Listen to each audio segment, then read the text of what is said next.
Huwag mong maliitin ang church family mo.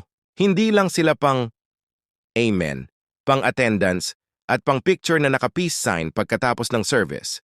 Ang totoo, maraming blessings ni Lord ang dumadaan sa church family. Kasi minsan sila ang instant prayer hotline, instant therapist na may kasamang Bible verse, instant tagahatid at tagasundo, instant tagabantay ng anak, instant tagaiyak kasama mo, at minsan, instant marites for Christ. Pero may concern naman.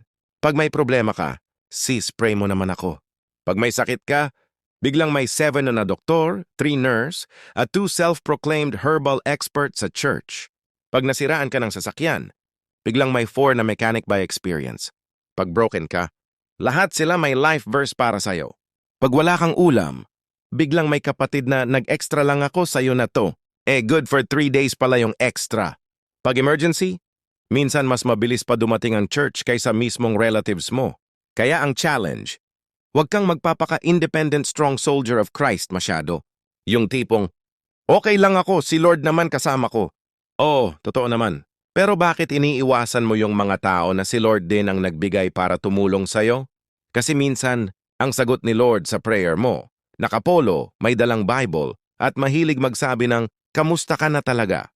Reminder, mahirap ang buhay na solo mode. Hindi ka ginawa ni Lord para laging me, myself, and I. Minsan ang kailangan mo ay prayer ng church, presence ng church, pagmamahal ng church, at minsan, libreng pagkain ng church. Kung may church family ka, i-value mo sila.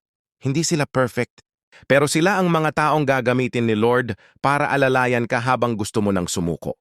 Kaya wag puro absent sa fellowship ha. Baka yung breakthrough mo, nasa salo-salo lang pala.